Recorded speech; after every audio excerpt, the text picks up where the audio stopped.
millions d'euros, c'est la somme colossale investie par un groupe d'investisseurs, dont l'acteur Ryan Reynolds, pour prendre 24% des parts de l'écurie alpine. Est-ce une bonne ou une mauvaise nouvelle pour l'écurie française, dont la maison mère, Renault, est endettée? Retour également sur le Grand Prix du Canada, une course marquée par des écarts qui se réduisent et une nouvelle victoire de Verstappen qui contraste avec une nouvelle déconvenue de son équipier. Pérez est-il en danger au sein de Red Bull? Débat. Bonjour à toutes et à tous, très heureux de vous retrouver pour ce 5e épisode dont refait la F1. Merci pour votre fidélité. N'hésitez pas à nous soutenir en vous abonnant à notre chaîne YouTube et liker la vidéo, c'est important, s'il vous plaît. On refait la F1, c'est chaque jeudi avant un Grand Prix avec, comme chaque semaine ou presque, pour arbitrer nos fans du paddock, dont l'expertise est parfois de mauvaise foi, mais vous allez voir qu'il va rétablir l'équilibre. Monsieur Eric Bouillet, notre team principal. Radio Tchèque, Eric. Radio Tchèque, bonjour Olivier, bonjour à tous. Qui est donc en duplex aujourd'hui. À mes côtés en plateau, un fan d'Alpine, vous l'avez découvert maintenant, il y a 2-3 numéros. Il est brillant, il gagne quasiment tous les quiz F1. Guillaume Pommier de Training You, une start-up du village Baïséa. Bonjour Guillaume. Bonjour Olivier. À tes côtés, notre polémiste de la F1, fan de Lewis Hamilton et de son écurie Mercedes en attendant qu'il signe chez Ferrari. Hein, c'est dans ça bruisse. Monsieur Laurent Pantanage. On n'en veut pas. Mais ça se fera pas, ça se fera pas. Ça se fera pas. Et à nos côtés, une nouvelle tête. Et quelle tête? Anne-Sophie Gariel. On a trouvé enfin un fan ou une fan de Red Bull. Et même un grand fan de Christian Horner. Bonjour Anne-Sophie et bienvenue. Bonjour à tous. Non, sérieux, Christian Horner, sérieux? Un peu. Alors, je ne vais pas trop m'avancer pendant cette émission parce que je crois comprendre que ça ne suscite pas les mêmes intérêts chez tout le monde. Ouais. Mais effectivement, un petit faible pour Horner. Bon, assumé. Écoute, comme quoi la nature, des fois, était assez inexplicable. En duplex, l'édile du village Baïséa à Paris, Fabrice Marcella alias Pépone, maire du village Baïséa. Bonjour Fabrice, ça va bien? Salut Olivier, bonjour tout le monde. Il retrouve des couleurs comme Ferrari, un homme d'église, patron de l'église Ferrari, ou presque. Notre père Alain Diduca alias Don Camillo. Bonjour Alain. Vous avez tous ma bénédiction. C'est bien. Et quant à moi, vous le savez, je suis un décrottable fan de Monsieur Fernando Alonso, le meilleur pilote du plateau, je le répète, à longueur de vie. Allez, on enchaîne tout de suite avec le débrief du Grand Prix de Canada.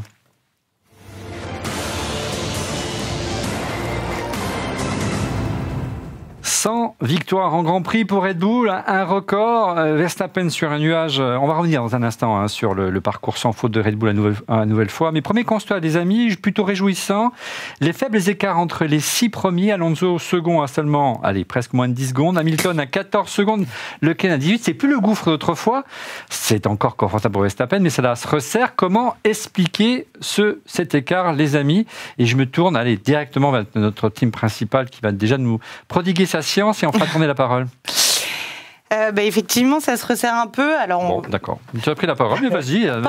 Non, mais vas-y, fais comme chez toi. C'était pas pour moi. Non, mais vas-y, qu'est-ce que tu en penses? Je suis encore novice, il va falloir m'expliquer les règles. Mais du coup, je rends le bâton de parole, effectivement, à celui auquel il était dû. Ça commence pas. Tu vois, c'est l'effet honneur, ça. C'est aucune règle. Exactement, il ne respecte rien, ce gars. Allez, continue Anne-Sophie. Non, alors là, du coup, allez-y, Anne-Sophie. Anne-Sophie, vous êtes la nouvelle, allez-y. C'est moi qui commence du coup. Progrès de la concurrence, tracé atypique, prudence de Red Bull, comment tu sens la chose? Alors, il y a eu effectivement des évolutions sur les 3 autres voitures, sur Aston Martin et Mercedes, et peut-être que ça commence effectivement à porter ses fruits, et peut-être qu'on le voit, on l'a vu justement dans cet écart de temps sur les résultats de la dernière course au Canada. Voilà. Ouais, tu crois pas qu'il a un peu géré la course? J'avais un peu le sentiment quand même qu'il lui en restait sous la pédale, l'ami Verstappen quand même. Qu'il y ait un peu doucement peut-être, effectivement. Après, il a quand même démontré encore une fois une très belle performance dans cette course, et on n'est pas encore sur un... Allons-y. Alors, indéniable. Monsieur il y a eu un moment qui est intéressant, c'est qu'il a failli se sortir sur les curbs du S là. Ouais. Et tout le monde dit. Il a failli nous faire une Vettel. Ouais. Bon après tout le monde rigole en disant, ça le fait marrer. De toute façon il sort jamais. La chance est toujours de son côté, donc il n'y a aucune chance que. Mais c'est peut-être aussi le fait d'un relâchement relâchement. Tu vois, c'est peut-être aussi le fait que finalement la course, elle s'est tellement gagnée. Trop facile. Ouais, trop facile. Je repense toujours à Senna à Monaco. Le mec, il s'est mis dans le mur au moment où il a commencé à se relâcher. On lui dit, tu vas trop vite. On lui a dit ralentis, tu économises la mécanique. Ouais, et en fait, il s'est sorti. Donc, est-ce que finalement, il n'a pas besoin d'être sous tension et bon, il a quand même 14 secondes d'avance. Hein. Ouais, il n'avait pas sous pression d'Alpine, hein, Guillaume. Non, mais. Alors, d'Alpine, non, malheureusement, on pourrait y revenir. Et je pense qu'il y a 3 éléments qui expliquent ce resserrement. Le premier, c'est comme vous le dites, Verstappen en a un peu gardé sous la pédale, et Red Bull aussi. Il n'était pas à fond, clairement. Le deuxième élément, c'est qu'il y a le jeu des évolutions qui entre en jeu. Et Aston Martin et Mercedes, surtout, commencent à réduire un peu le gap, qui était quand même énorme en début de saison. Et le troisième élément, c'est que je pense que Red Bull est déjà sur 2024, va tranquillement. Au bout de 4 courses, ils sont déjà sur bien sûr, mais ils vont tranquillement en fait gagner les 2 championnats, pilote et constructeur, et ils commencent déjà à développer la voiture sur 2024. Donc l'écart va se resserrer. Ils vont quand même gagner toutes les courses, hein, mais ils sont déjà sur 2024. L'avis de nos tifosi en duplex, avant de donner la parole au team principal. Tu veux démarrer ? Ouais. On oublie quand même que dans le rythme en course, Ferrari était numéro 2 quand même, si on réfléchit un peu. Ouais. Moi j'aurais dit numéro 1 même, mais non. Ouais, bon. C'est-à-dire que Red Bull a tellement ralenti pour économiser la mécanique que... Attendez, est-ce qu'on peut me faire un petit gros plan sur le duplex, s'il vous plaît, sur nos tifosi voilà. C'est quoi ? Ah, vous avez mis... On essaye de le voilà. Pour gagner, c'est ça qu'il vous faut. Il faut sortir le prototype qui a gagné le 24 heures du Mans. On va bien parler de la meilleure, du meilleur véhicule, de la meilleure voiture en course, qui est la Ferrari. Oui, mais c'est pas la bonne discipline, monsieur Marcella. Mais comme quoi, c'est possible. Oui, c'est possible. Je te laisse finir. Ouais, pour terminer, je pense quand même que le Grand Prix du Canada est un Grand Prix atypique. Voilà, il faut faire attention aux résultats. Je dirais que Barcelone est beaucoup plus significatif. Maintenant, oui, je suis d'accord avec Guillaume. Hein, peut-être que les forceurs serrent un peu, que Red Bull va lâcher du lest et préparer 2024. Voilà. Monsieur le team principal, êtes-vous d'accord avec votre associé ? En partie, oui. 2024, non. Effectivement, ils sont tous tournés vers 2024 quelque part. Ils ont tous quelques personnes qui travaillent déjà sur 2024. Maintenant, les évolutions qui sortent maintenant, qui sont sorties maintenant, ont été planifiées il y a déjà plusieurs mois. Donc, ce sont pas des,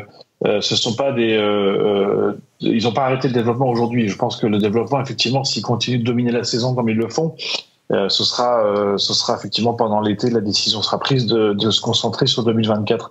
Après, tout a été dit. C'est un circuit atypique, donc on emmène un peu moins d'appui. C'est un circuit qui est relativement vite et cassant. Les murs sont quand même, c'est comme un circuit en ville, donc on fait attention. Et puis c'est vrai que petit à petit, l'écart va se résorber un peu. Donc les équipes progressent.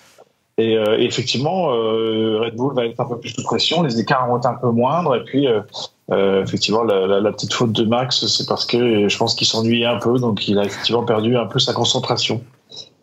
Que de rajouter de plus. Voilà, c'est très bien.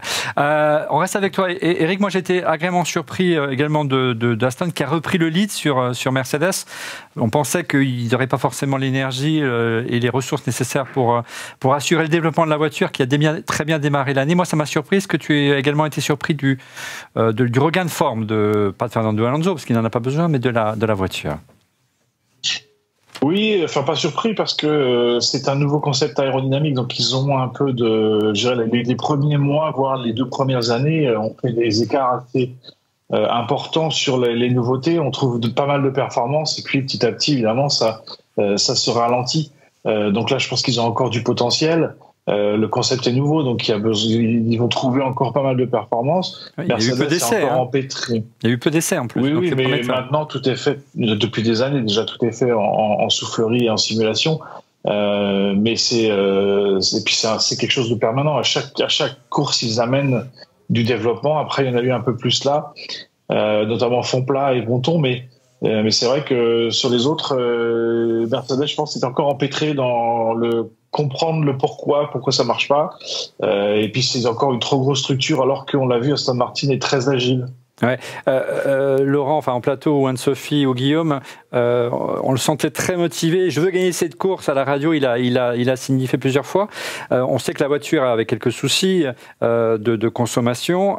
Est-ce que vous pensez qu'avec plus d'essais, il peut véritablement commencer à menacer l'écurie favorite d'Anne-Sophie? Je pense pas. Je pense pas parce que, encore une fois, on l'a dit, tout ce qu'on a dit jusque-là, c'est Verstappen, il a géré sa course à la cool, il n'y a rien qui pouvait lui arriver derrière. Donc, si tu veux, il faudrait réussir à combler le gap, faire que potentiellement Verstappen fasse des erreurs, et il n'en fait pas. Même là, même quand il l'a fait, il se rattrape, tu vois ce que je veux dire, alors que...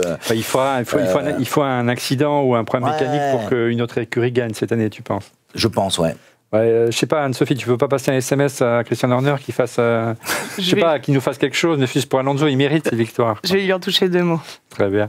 Regardez la citation de Fernando Alonso. Tout va bien, pour être honnête, je me souviens pas d'une période de ma carrière où j'ai eu autant confiance en une équipe et un projet. Il semble vraiment aligner toutes les planètes en ce moment, mon cher Guillaume. Il est très bon en communication, ce Fernando. Il est vraiment très bon. Le coup de volant, c'est ça, le fameux coup de volant? Non seulement c'est un excellent pilote, mais en plus il est très bon en com. Il va continuer en Formule 1 encore une dizaine d'années, je pense. Jusqu'à 50 balais. Les tifosi, une chose est sûre, c'est que si Alonso est au pinacle, Stroll a été totalement transparent. Ça risque de poser problème à un moment donné, les amis. Ouais, je veux amplifier ce que Guillaume dit, le coup de la sortie des stands avec le petit coup de volant pour essayer mais c'est le côté d'influencer les commissaires sportifs quand même. Bon, il a eu un passage chez Ferrari, il a peut-être pris ses habitudes là-bas.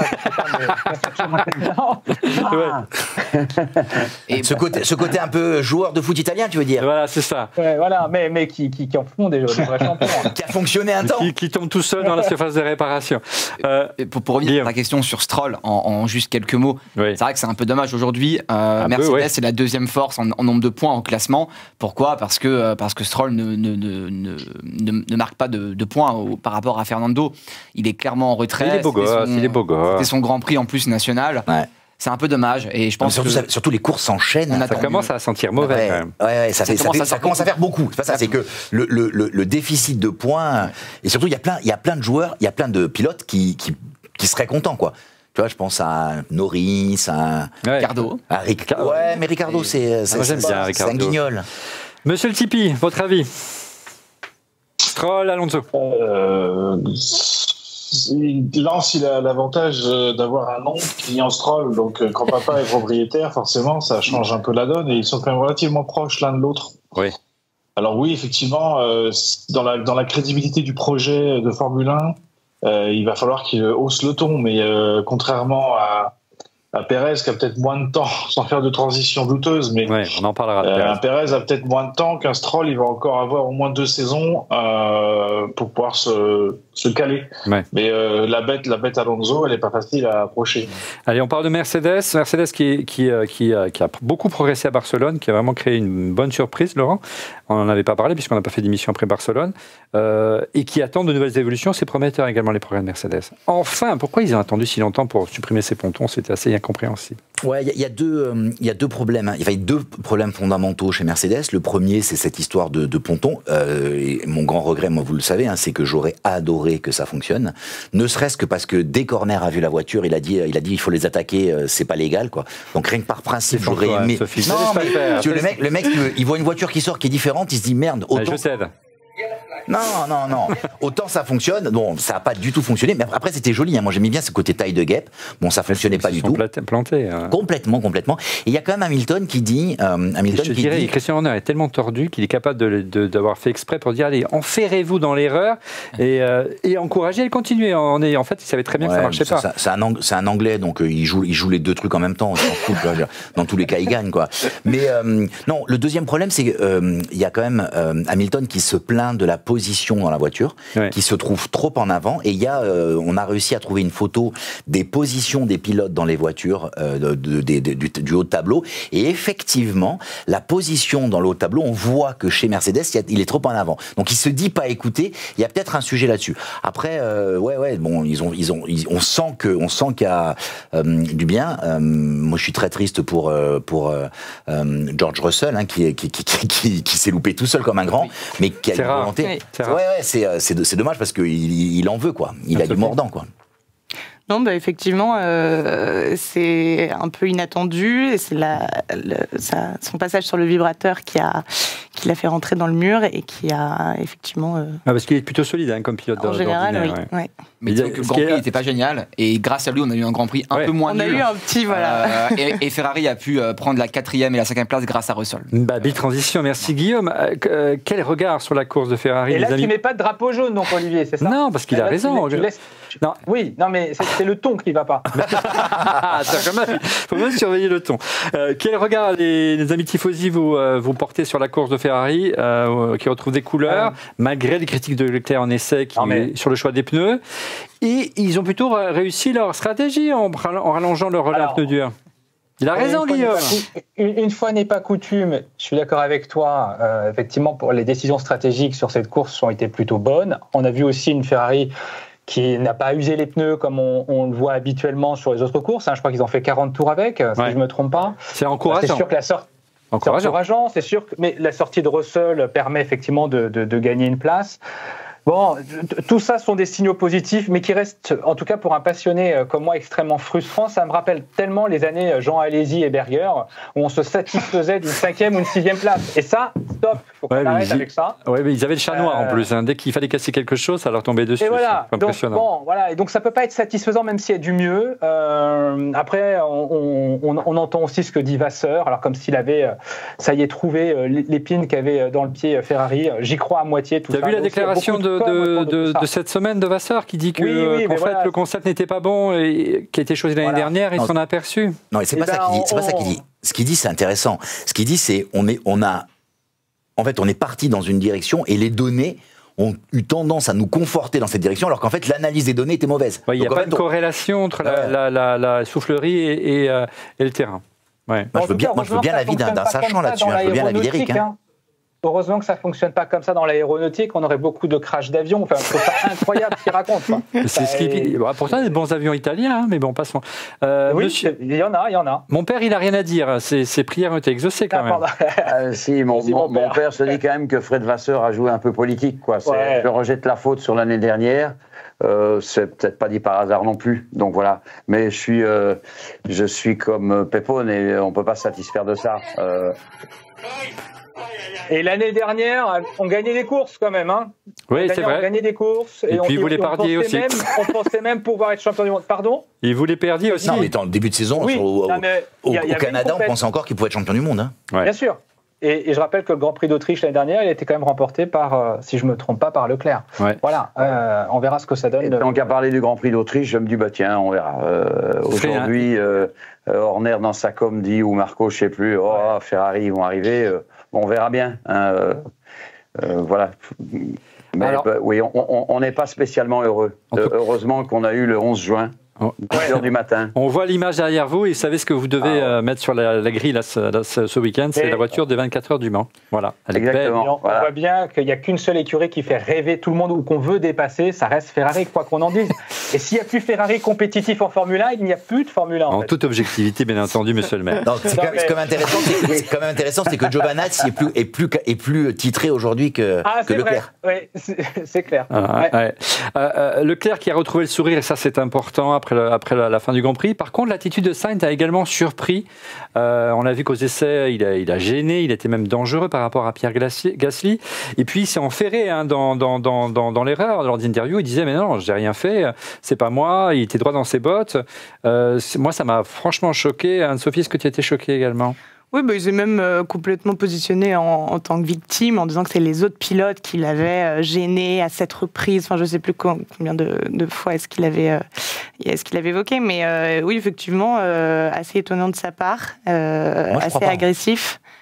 Sainz, il n'a pas, à mon sens en tout cas, je ne le percevais pas comme un... Non, c'est vrai. Il n'a pas d'agressivité. Propre, hein. Pour moi, il est assez posé quand même. Et là, il a plutôt démontré un côté pas sûr de lui. Il y a deux choses. La première, c'est oui, il a le côté plutôt propre, mais après, à chaque fois qu'il s'est retrouvé pris la main dans le sac, il a supplié, non, attendez, les trucs, donc il est tout le temps dans le mode défense, non, mais surtout ne prenez pas une décision, attendez de parler avec moi, tu vois, il est toujours dans ce mode, j'ai fait une boulette, je veux me... Il se victimise beaucoup. Ils sont tous comme ça. Oui, mais c'est bien joué, les gars, commencez par un... C'est une pleureuse, quand même. Et il y a aussi ceux qui dénoncent, et donc voilà. Je vois pas qui tu veux dire.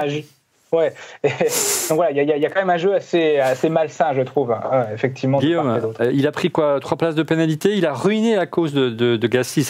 Comme ça, on parlera plus de Prost, je passe un temps en arrière, d'Alpine. C'est la couleur. Non, c'est une des réponses du quiz. C'est ça. Mais c'est quand même ça qui est désastreux dans cette histoire, c'est que Carlos Sainz il prend 3 places de pénalité et en fait ça ruine le week-end de Pierre Gasly qui aurait très clairement qui avait le niveau pour aller en Q3 et ça a gâché encore une fois le Grand Prix d'Alpine. Je trouve ça vraiment dommage et pour le coup on parle de gens qui font leur pleureuse. Gasly en Espagne il a pris des pénalités, c'était très juste, il n'a pas fait sa pleureuse et je trouve que c'est dommage. J'ai rien contre Sainz personnellement, mais encore une fois une Ferrari a gâché le week-end d'Alpine et ça commence à être énervant. Non, mais c'est Calimero là. Déjà, Sainz avait failli ruiner le podium de Ocon à Monaco, rappelez-vous, à la sortie du tunnel, et là il a réussi son coup. Je me demande s'il n'y a pas un coup monté des Italiens contre l'Alpine. Ça doit être Horner derrière tout ça. Exactement, il faut demander à Horner ce qu'il en pense, mais peut-être que Eric pourra nous éclairer là-dessus. Alors Eric, est-ce que tu as l'impression qu'il est déjà un petit peu ailleurs, qu'il a une certaine fébrilité, et qu'il est presque déjà un peu parti de chez Ferrari, non? Pour conclure sur Ferrari, Eric, et Sainz. Écoute, oui, alors Sainz, déjà, il faut remonter un petit peu plus loin. Barcelone, il se crache en practice. Il a fait plusieurs erreurs depuis le début de l'année qui s'accumulent. Sainz, on sait que c'est un très bon pilote numéro 2. C'est pas forcément du niveau d'un Leclerc ou d'un Max Verstappen, évidemment, ou d'un Lewis. Et je pense que là, il est en train de faire sa petite politique, comme on l'a vu. Il veut absolument savoir son avenir avant la fin de l'année. Les rumeurs sont trop persistantes qu'il parle à Audi pour qu'elles ne soient pas vraies, justement. Donc, même s'il dément, je pense qu'il parle à tout le monde, en fait, dans le paddock. Donc, oui, il se met lui-même la pression, mais ça fait plusieurs courses, quand même, qu'il il n'est pas en situation sereine, on va dire. Et puis, on sait tous que Charles fait quand même partie des protégés de Vasseur. Ouais, et je pense que c'est mérité. Anne-Sophie, le meilleur pour la fin. 100 victoires, on l'a dit, en Formule 1 pour Red Bull. Elle rejoint les plus grandes écuries, McLaren, Williams et Ferrari en termes de nombre de victoires. On est encore loin de Ferrari, mais quand même. Et puis un Verstappen. Et Mercedes, hein. Et Mercedes. Oui, ils sont un peu en derrière encore. Et Verstappen sur un véritable nuage en état de grâce, on peut le dire.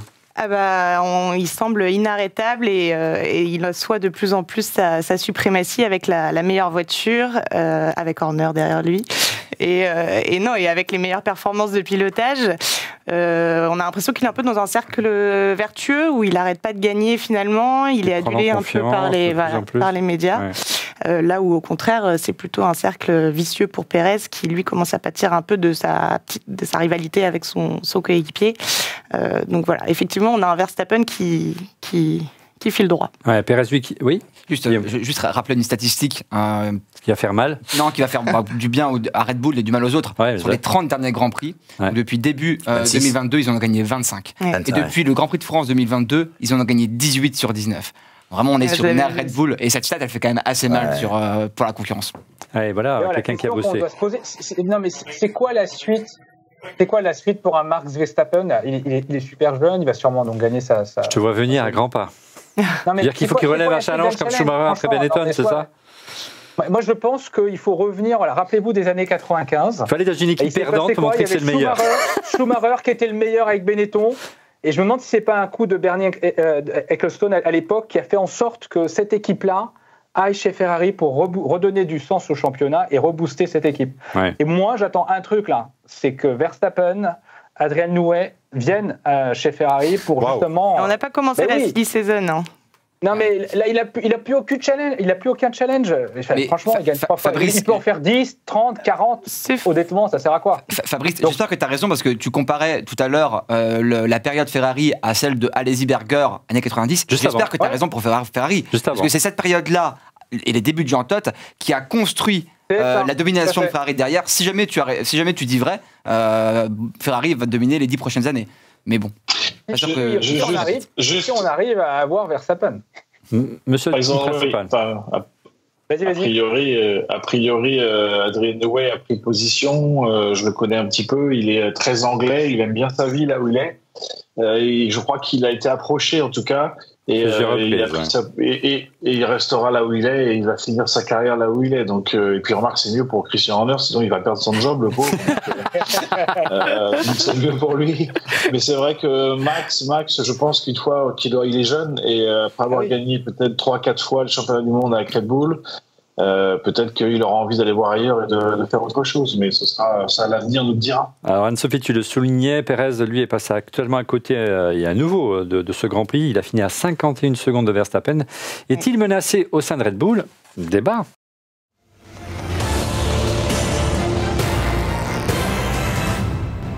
Faut-il sauver le soldat Pérez, victorieux à 2 reprises cette saison, hein. Checo a depuis aligné des contre-performances, grosse erreur en qualif à Monaco, souviens-toi, qu'il regardait en fond de grille, donc il a tué sa course, il n'est pas passé en Q2. En Espagne, il passe pas en Q3, il finit quand même 4e.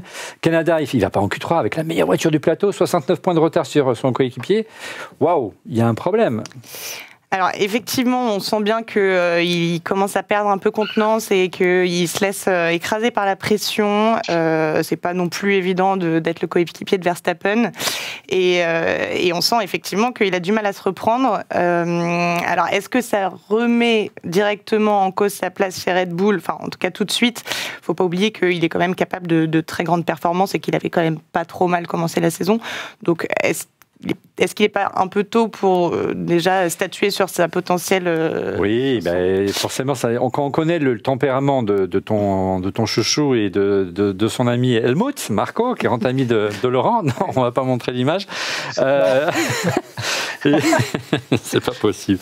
On sait qu'ils ne sont pas très patients. On a vu avec Albon, on a vu avec Gasly, on a vu avec Kvyat, même s'il est revenu, il est reparti. Il y a de quoi se faire du souci. Hein. Et puis il y a Ricciardo qui est pas loin, Anne-Sophie. Hein. Il pousse. Ouais, il a effectivement fait des déclarations un peu border après l'Espagne, il me semble, en disant que il fallait qu'il arrête, enfin que Pérez du coup arrête sa guéguerre avec Verstappen et qu'il se concentre sur ses courses à lui et que le but de ses courses ne devait pas être de surpasser son coéquipier. On sentait un agacement, mais il y va quand même prudemment et il se fait pas dézinguer sur la piste. Horner reste prudent, tu as raison. Par contre, regarde la citation d'Helmut Marko, hein, c'est quoi? C'est le directeur sportif, je ne sais plus sa fonction, le patron de la filière Red Bull. Hein. Max est un pilote très fort, mais Pérez a au moins réussi à suivre 2 ans, il y va franco, ce qui est un exploit en soi, c'est assez long pour n'importe quel pilote, il faut le voir de cette façon. Par contre, il doit clairement hausser son niveau de jeu en qualification, les autres se rapprochent et s'il reste à 5 dixièmes de Max, nous n'atteindrons pas notre objectif, ce sera problématique, c'est une réelle mise en garde, mon cher Laurent. Ouais, je pense que c'est une mise en garde. C'est une mise en garde. Après, on a entendu que Ricciardo pourrait passer chez AlphaTauri. Imagine s'il renvoie Checo chez AlphaTauri, qui prennent Ricciardo, le cercle infernal. C'est comme une écurie incroyable. Il n'y a pas beaucoup de choix, Guillaume. Je ne sais pas si on a le droit de dire AlphaTauri parce qu'il change de nom. Hein. Exactement. Ouais. J'ai pas grand-chose à dire en plus. Je suis d'accord à 100% avec ce qu'a dit Anne-Sophie. Pérez, il était bien au début de la saison. Il a eu une cassure à Miami où il a perdu de la confiance. Et là, c'est une histoire de confiance. Si jamais il fait des meilleures qualifications et on a besoin de confiance, et puis de typer la voiture. On sait qu'ils ont la voiture est très typée. Voilà, en fait, typée Verstappen avec une voiture qui est très pour Verstappen. Mais bon, c'est comme ça. Il doit quand même être plus proche. Je pense qu'il finira la saison. Et puis il a des sponsors aussi, Checo. Ouais, c'est pas faux. Tu as raison, notamment l'opérateur télécom. Telmex, mexicain, une des plus grosses fortunes au monde. Et puis la chance qu'il a, tu l'as dit, c'est que chez AlphaTauri, pour l'instant, on ne voit pas vraiment émerger de remplaçants. De Vries a des difficultés. Tsunoda est assez inconsistant. Donc pour l'instant, ça joue en sa faveur. Assez parlé du débriefing du Canada. On va se projeter sur l'actu de la semaine, à savoir Alpine qui a levé 200 millions d'euros.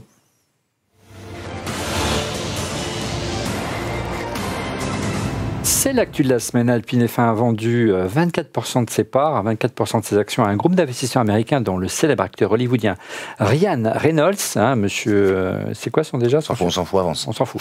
Pour un montant de 200 millions d'euros. C'est un beau garçon quand même, Ryan Reynolds. Bon, regarde. C'est pas ça qui est intéressant. Bon, d'accord. Alors, est-ce une bonne ou une mauvaise nouvelle? À quoi va servir cet argent? Et on me souhaite dans l'oreillette que Monsieur Bouillet a un petit souci technique, donc on l'embrasse. On finira l'émission sans lui. À quoi va servir cet argent concrètement, Laurent? Alors, déjà, la subtilité, c'est que c'est pas tant les 200 millions.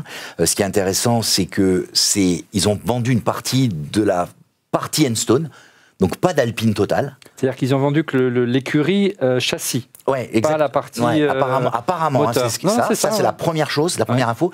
La deuxième info, c'est il faut voir ce qu'a fait. Alors, il y a plusieurs personnes. On parle de Ryan Reynolds, mais c'est un groupe. Et ce qu'a fait Reynolds dans le sport, c'est un malade de sport, c'est un fanat de sport. Il a fait un truc dans le football anglais qui est incroyable. Alors, je sais pas si on dit anglais au Pays de Galles parce que c'est une équipe du Pays de Galles. Ouais. Et donc il a pris une équipe de 5e, qui est l'une des plus anciennes équipes du championnat. Ouais, qui est en 5e catégorie, qui est remontée grâce à eux, mais surtout il a embarqué la population avec lui. Et je pense ce qu'espère faire Alpine, c'est la même chose en se disant il va nous booster sur la dimension sociale et donc en fait, surtout pour aller sur le marché nord-américain. Ouais. Donc je pense que c'est pas ils vont rien. Ils veulent américaniser Alpine. Exactement. Et c'est peut-être une bonne idée. Pas le fait de l'américaniser, le fait d'avoir une plus grande présence. Voilà. Dommage pour le 100% français dont rêvait Guillaume. Mais ce qui est intéressant tout de même, c'est aussi le fait qu'il y ait des acteurs, ok, ils vont médiatiser, ils vont populariser peut-être davantage Alpine, mais ce qui est intéressant aussi, c'est de regarder le second fonds d'investissement aussi qui a mis de l'argent dans l'écurie, c'est Redbird Capital, je ne sais pas si tu allais en parler, ouais. Mais c'est quand même un fonds qui est spécialisé dans le monde du sport et notamment du sport européen, et ils ont que des top teams, enfin Milan AC, Toulouse FC, qu'est-ce que je me suis noté, les New York Yankees, voilà, c'est quand même la thèse d'investissement, elle est en parfaite cohérence, en tout cas, avec ce que représente Alpine aujourd'hui. Et puis Redbird, ils ont aussi, je lis sur mes notes, les Red Sox, Liverpool. Les Red Sox, ouais. Donc, ils ont des parts dans l'AC Milan, et tu l'as dit, au sein de Toulouse. Comment tu perçois à quoi va servir cet argent, Guillaume? Laurent aussi a donné quelques pistes, je crois, à la BBC déjà. Encore une fois, je suis assez d'accord avec Laurent. En fait, il y avait deux questions. C'est est-ce que c'est une bonne ou une mauvaise nouvelle pour Alpine? Et la seconde, c'est à quoi va servir l'argent? Bonne ou mauvaise nouvelle? C'est plutôt une bonne nouvelle. Parce qu'il y a une expertise de ces fonds, il y a 3 fonds et il y a une expertise, vous l'avez dit. C'est le marketing, c'est ça? Exactement. À quoi va servir l'argent? Ça ne va pas changer grand-chose à court terme sur la performance F1 de Alpine. C'est vraiment, notamment avec le cost cap aussi. C'est l'argent qui va servir sur le marketing, la réputation de Alpine sur le marché américain. Donc ça n'a pas grand-chose à voir avec la F1, on en parle aujourd'hui, mais pour ce qui nous intéresse, nous, sur on refait la F1 et sur Alpine, c'est ni une bonne ni une mauvaise nouvelle. L'impact sera limité. Bon, il va aussi et surtout utiliser l'argent pour rembourser la maison mère, qui sont quand même extrêmement endettés, et ça va être une bonne partie. C'est assez inquiétant, parce que c'est vrai que 200 millions, c'est à la fois beaucoup et pas beaucoup, à l'échelle de Renault. Et on se dit, mais pourquoi vendre alors qu'on sait qu'aujourd'hui, on gagne potentiellement beaucoup d'argent, Laurent, avec... Ouais, mais l'idée, c'est le point cité. Non, il dit le point cité sur le remboursement est intéressant. Laurent Rossi gagne du temps. Si, en fait, tu n'es plus une source de coûts pour Renault, potentiellement, tu as de la visibilité pour être tranquille pendant un certain temps, sans qu'on vienne te dire, il faut encore qu'on mette de l'argent au pot. Donc, c'est peut-être un très, très bon coup de la part de Laurent Rossi. On pourrait dire Laurent Rossi d'ailleurs, oui, il est de Balagne. Il est de Balagne, et même en italien on dit Rossi, pour ceux qui sont... Il y en a beaucoup en Italie aussi, des Rossi, il ne faut pas l'oublier. Du côté des Italiens, justement, qu'est-ce que vous pensez de cette annonce? Peut-être une petite réaction de Don Camillo. On en a discuté avant le début de cette émission, il y a quelques jours déjà, et tu avais une analyse assez intéressante sur cette annonce. Toujours intéressante des analyses de Di Duca. Je ne m'en souviens plus, non, mais réellement, en fait, pour une fois, je suis d'accord avec tout le monde. Chacun a apporté sa pierre à l'édifice et au niveau de la réflexion. Et là, j'ai trouvé toutes les réflexions extrêmement pertinentes et je ne sais plus ce que je t'ai dit, sans doute dans un moment d'égarement. Ou d'un moment de lucidité, je dirais. Non, tu me disais que pour toi, c'était plutôt inquiétant dans la mesure où on sent que Renault est un peu ric-rac en termes de finances. Ils ont, je ne sais plus combien de milliards de dettes. Attends, j'ai le chiffre quelque part. Ah oui, Anne-Sophie l'a évoqué. Donc, je pense, c'est pour ça que je dis que tout le monde a à baliser les différents terrains. Et je crois que tous les commentaires étaient très pertinents. Ouais. Pour toi, il n'y a pas une volonté, tu penses, à terme, de préparer là, une sortie éventuelle et d'être simplement le sponsor d'une équipe comme peut être Alfa Romeo pour aujourd'hui Sauber? Moi, je ne sais pas. La réflexion de Laurent est aussi pertinente, c'est de dire il gagne du temps, il se donne une bouffée d'oxygène et en sachant que son actionnaire est sur son dos, veut des résultats et quand même préfère faire rentrer un peu d'argent. Donc, je suis vraiment de l'avis de tout le monde, ensuite y compris de Guillaume qui dit sportivement à ce stade-ci ça ne changera rien. Puis en plus c'est minoritaire, c'est 24%. Il n'y a même pas minorité de blocage, enfin, ils vont être là. Voilà. Il leur aussi dit que quand même ça va servir, désolé d'insister, ça va servir avant tout à rembourser la dette qu'a souscrit l'écurie auprès de Renault. Donc ça montre quand même que Renault a besoin d'argent en ce moment. On est d'accord. On est d'accord. Allez, on va essayer d'être un peu moins d'accord avec le quiz F1.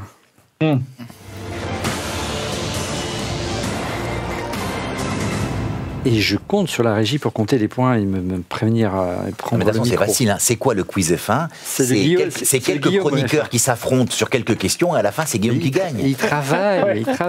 Ils n'arrivent pas les mains dans les poches, monsieur Pantanas. Est-ce que vous voulez une autre statistique avant le quiz? Intéressante. Oui, allons-y. Je me suis intéressé à ça aujourd'hui. Ça y est, il a pris confiance. Non, parce que Verstappen, en fait, et je lui dis ça pour Anne-Sophie, a égalé Ayrton Senna avec sa victoire au Canada à 41. C'est pas les mêmes. Quel âge a Max Verstappen? 25 ans. À 25 ans, Senna gagnait sa première victoire au Portugal en 85 à Estoril. On commence beaucoup plus tôt, la F1 aujourd'hui. Il a commencé à 17 ans, c'est ça? Oui, 7 ans. Oui, parce qu'il n'est pas le permis. Voilà, et je trouve que cette stat est assez intéressante. Oui, mais après, c'est d'autres périodes. Tu avais moins de Grands Prix, tu avais moins de Grands Prix. Tu arrêtais les voitures étaient moins fiables aussi. Les voitures étaient moins fiables, tu arrêtais plus tôt. Il n'y avait pas de pilote qui avait 41 ans. Je crois que Prost, jusqu'à 36, 37, ils étaient encore là. Oui, mais là, 41 ans. Après, il y a eu des pilotes vieux, il y a eu des pilotes plus vieux, mais sur la période d'avant, où finalement, c'était pas un métier. On vieillissait pas beaucoup dans cette catégorie il y a quelques années. Et malheureusement, Senna emporte les stigmates. Allez, 4 questions. Une réponse dès la première vous rapporte 4 points. Si vous répondez à la seconde, 3 points, 2 points, 1 point, etc. Attention, top chrono et j'ai mes fiches pour que vous ne lisiez pas le prompteur. Il s'agit d'un pilote. J'ai débuté aux côtés de Fernando Alonso. Ok, alors je précise que si vous répondez et que vous faites faux, vous êtes éliminé, il faudra attendre la prochaine question. Mais c'est pour ça qu'on ne répond pas. D'accord, deuxième, attention, ça va être une question de rapidité. Deuxième affirmation, j'ai écrit un livre de recettes de cuisine. J'ai débuté aux côtés de Fernando Alonso. J'ai écrit un livre de recettes de cuisine. Ah, quand même. Ok. Troisième info, je suis natif de Genève. Bon, qu'est-ce qui se passe? Ramenez-moi mon team principal favori. Eh ben... Et je suis le miraculé du Grand Prix de Bahreïn, bien sûr. Romain Grosjean. Voilà, mais voilà, il décroche. Pour Guillaume. Mais j'ai toujours du mal à penser que Grosjean est franco-suisse. Et du coup, Genève, ça m'a fait un peu de mal. Mais il est français, avant tout. On continue. Un autre pilote, soyez attentifs, plus ancien, je vous donne une piste. 24 victoires, 29 pole positions. T'as fait les stats. Ok. Là, ça va vous mettre sur la piste. Je suis le seul pilote champion du monde dans 4 écuries différentes. Juan Manuel Fangio. Oui, magnifique, bravo. Bravo. Voilà, effectivement, il a été champion du monde chez Alfa, chez Mercedes, chez Ferrari, chez Maserati. 5 titres mondiaux et j'aurais fêté mes 112 ans cette semaine déjà, les amis. 112 ans pour Juan Manuel Fangio. Une grande figure de la F1, un patron de la F1. Son surnom est Didi. C'est pas possible. C'est pas possible. Ils avaient quoi? Je sais qu'on n'a pas mangé ce jour, on n'a pas pris de café, mais quand même. Didi? Non, je l'ai pas. Didi? J'avais du coup effectivement une petite piste, mais je n'ai pas. J'ai racheté l'écurie Jaguar. Horner. Non. C'est Christian. Maintenant, pourquoi Non, j'ai racheté. C'est pas lui qui l'a racheté. Non. J'ai racheté l'écurie Minardi.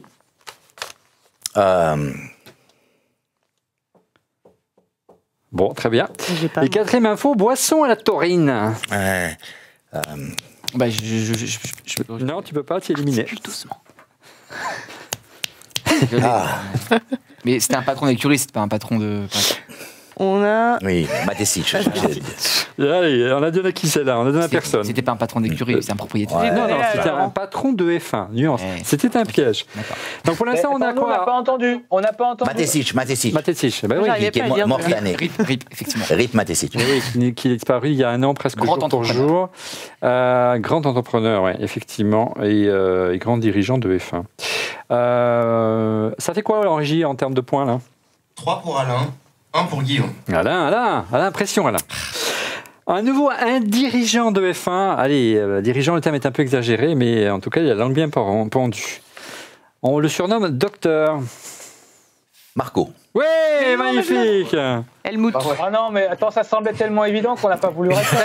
J'ai un peu bugué aussi, ouais. Bravo, C'était pas bravo. une question à 4 points. Non, je suis désolé, c'est une Eh question oui. à 1 point. Non, Tu peux 4 pas lui points. compter 4 points là-dessus. Attends, c'est normal que ce soit moi qui gagne avec Non, mais il revient dans la course. Possible. Monsieur Pantanach revient dans la course. Un pilote, je vous mets sur la piste, français. Ils sont pas nombreux à avoir fait ça. J'ai débuté ma carrière en F1 chez Williams. Ok. Allez-y. Ça aurait pu être ça, mais c'est pas Williams. Il a dit qui? Jean Alesi, Il est un peu plus âgé que Jean Alesi. L'homme au casque vert.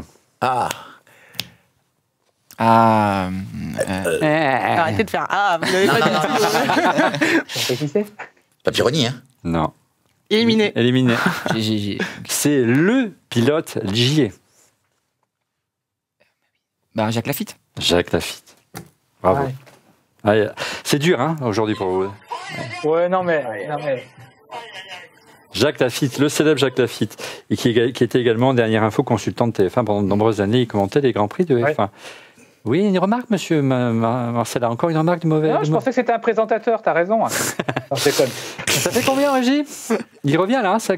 Alors, Laurent 4. Bon, c'est terminé Guillaume, cette 3, ou pas là? Alain 3. C'est la torture. Alors, la dernière, il s'agit d'une écurie. Quand j'ai commencé à suivre la F1, c'était Jacques Lafitte qui commentait. Ben voilà. Et, J'ai ramené Mercedes en F1.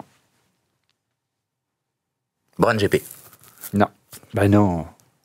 Mais non, avant il y avait eu McLaren. écurie, C'est une écurie qui a ramené Mercedes en F1. D'accord. Ah, on cherche une écurie. Ouais. Arrête.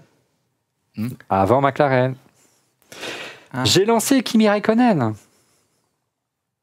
Ah, mais Oh purée. Ah ben, les gars, c'était qui? Mais oui. Kimi Raikkonen, Mercedes. Pensez à Grosjean, ça vous donnera l'idée du pays que vous êtes. Williams? Non. Sauber. Sauber, racheté par BMW et après Alpha, Audi. Sauber Mercedes. Ça a été dur aujourd'hui. Sauber Mercedes. Sauber, Mercedes. Aujourd'hui, Alfa Romeo et Ça a demain. été dur, mais comme prévu, sans Rick Boulier, j'ai remporté haut la main ce quiz. S'il a gagné, Oh la main, non, attendez. oh la main. Oui. Ça donne quoi en résultat? 5, non 5 pour Guillaume, 4 pour Laurent, 3 pour Alain.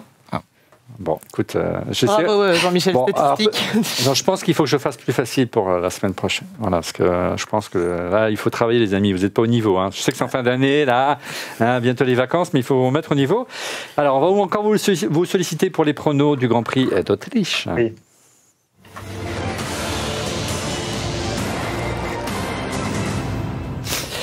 Avant les pronos, est-ce qu'en régie on a les résultats des pronos du... Non, on les avait pas non, on n'a pas les pronos du Grand Prix précédent. Hein. On les a pas donnés? Si, oui. En effet, non. Non, puisqu'on n'a pas eu d'émission la semaine dernière. Alors, quels sont vos pronos pour ce Grand Prix de Canada?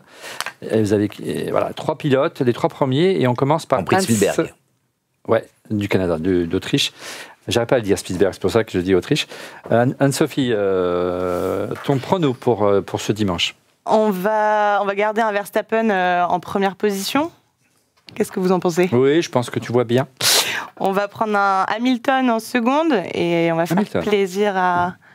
Hamilton, il a déjà gagné le prix d'Autriche. Il a fait une Hamilton. Allez, prenons des... Deuxième, très bien.